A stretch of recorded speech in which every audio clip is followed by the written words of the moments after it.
মনমোহন সিং কে ছিলেন প্রধানমন্ত্রী, আব্দুল কালাম স্যার কে ছিলেন রাষ্ট্রপতি। পার্থক্য এটাই, মনমোহন সিং এর খালি মাথার ছবি খুঁজে পাওয়া যায় না, আর এপিজে আব্দুল কালাম স্যারের টুপিওয়ালা ছবি খুঁজে পাওয়া যায় না। এটাই তো আফসোস, এটাই তো আফসোস। কিন্তু আব্দুল কালাম স্যারকে নিয়ে আমি প্রাউড ফিল করি, শুধু আমি নয়, পুরো ইন্ডিয়া প্রাউড ফিল করে। তার এডুকেশন, তার নলেজ, তার কোয়ালিফিকেশন, তার রিসার্চ, তার গবেষণা অল ওভার ওয়ার্ল্ডে চলে। বাট আফসোস এই জায়গায় মনমোহন সাহেব প্রধানমন্ত্রী হয়ে কোনোদিন খালি মাথায় পার্লামেন্টে আসলো না, আর উনি কিন্তু মুসলিম হয়ে জীবনে টুপি পরে অফিসে আসলেন না। এটাই তো পার্থক্য। এ মুসলমান তোমরা কবে শুধরাবে? ভারতের শিখ সম্প্রদায় কত পার্সেন্ট আছে? আটে মে নমক কে বরাবর, উসসে কম। 1 কিলো আটায় যতটা লবণ লাগে তার থেকেও কম হলো শিখ সম্প্রদায়। অথচ শিখ সম্প্রদায়ের জন্য আইন পাস হয়েছে, বিল আছে কি, ওরা যেখানেই যাবে হাতে এত বড় তলোয়ার রাখতে পারে, তাই না? শিখেদের কোমরে তলোয়ার থাকে না? শিখেদের ড্রাইভার গুলো দেখে নিও, ঝগড়া হলেই 2 হাতে তলোয়ার আগে বের করে, অথচ ওদের নামে কেস হয় না। মুসলিম যুবকের ব্যাগে যদি একটা ব্লেড আর আপেল কাটা ছুরি পাওয়া যায়, সঙ্গে সঙ্গে আতঙ্কবাদী বলে ঘোষিত হয়ে যায়। তোমাদের এই হাল কেন? তোমাদের এই অবস্থা কেন? এই জন্য যে তলোয়ার হাতে রাখা ছিল মুস্তাফার সুন্নাত, আবু বকরের সুন্নাত, উমরের সুন্নাত, উসমানের সুন্নাত। তারা খালি হাতে থাকতেন না, কখনো হাতে ছড়ি রাখতেন রাষ্ট্রপ্রধান হিসাবে। কিন্তু আমরা তলোয়ারও ছেড়েছি, ছড়িও ছেড়েছি, সেই জন্য আজ আমাদের জন্য বিল পাস হয়নি। যদি কোনো মুসলিম ছেলে আপনাদের পুলিশ স্টেশনে চাকরি পায়, আর যদি আমার মতো দাঁড়িয়ে নিয়ে পোস্টিং এ যায়, ওসি সাহেব রাজি হবে? কি বলবে? ক্লিন শেপ, যাও ওদিকে, আগে চেঁচে এসো, টাকা না থাকলে আমি দিচ্ছি, বেতনের পরে আমাকে দিয়ে দিও, কিন্তু দাড়ি নিয়ে হবে না।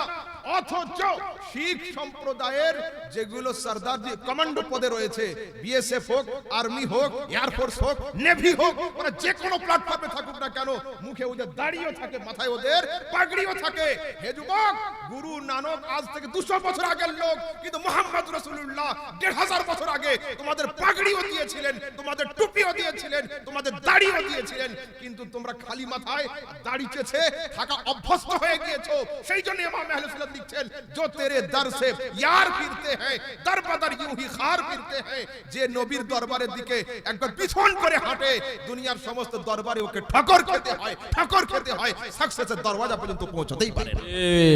বেশক নারে তাকবীর, নারে রিসালাত, নারে হায়দারি, মাসলাকে আলা হযরত, উলামায়ে আহলে সুন্নাত, নারে তাকবীর, নারে রিসালাত। বাহ, বহুত আচ্ছা। মাদার টেরেসা কে ছিলেন? মুসলিম, হিন্দু না, মাদার টেরেসা খ্রিস্টান ছিলেন, তাই না? মাদার টেরেসা খ্রিস্টান ছিলেন, অথচ মাদার টেরেসার মাথার চুল দুনিয়ার মানুষ দেখেনি। গুগলে সার্চ করে নাও, এই পর্যন্ত করে হিজাব থাকতো। মাদার টেরেসার এই পর্যন্ত হাত কেউ দেখেনি, সবসময় এই পর্যন্ত কভার দেওয়া থাকতো।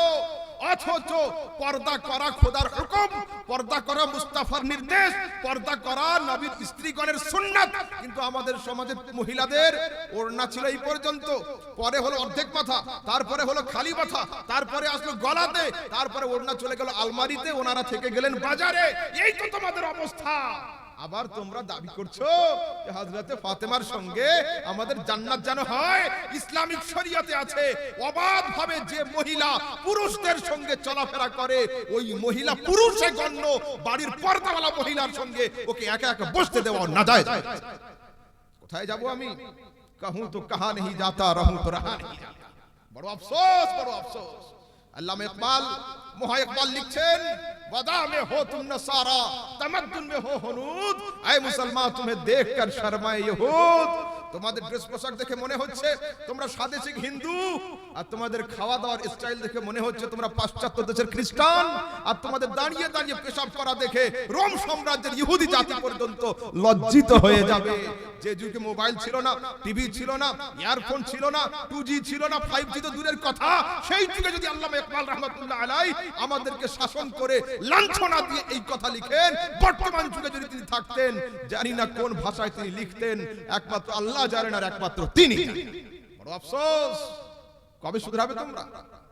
কবে পরিবর্তন আসবে আমাদের মধ্যে? জলসাতে বসেও দেখি বাদাম, আর জলসাতে বসেও দেখি খৈনি ডলা। হায় আফসোস, হায় আফসোস। এটাই তোমাদের অবস্থা। আমি তো বর্তমান সময়ে লজ্জিত নিজেই যে আমাদের সাধারণ খাস তো খাস, খাসেদের মধ্যে মুফতি তো মুফতি, পীর সাহেবরা পর্যন্ত বাথরুম নয় টয়লেটে গিয়ে পর্যন্ত সিগারেট ধরিয়ে চলে আসে।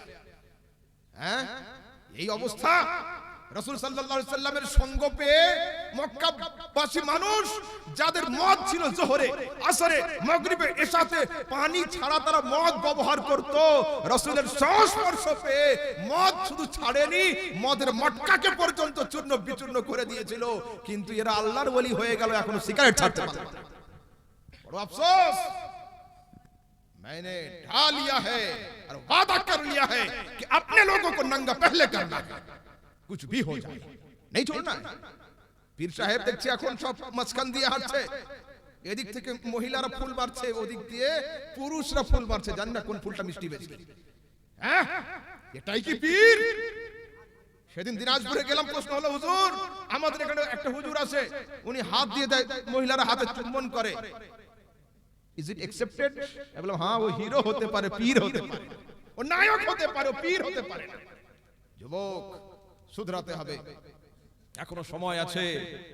রাতের অন্ধকারে মুসাল্লা বিছিয়ে নাও, তুমি থাকবে, মুসাল্লা থাকবে, তোমার আল্লাহ থাকবে, রফা দফা করে নাও, এটাই ভালো।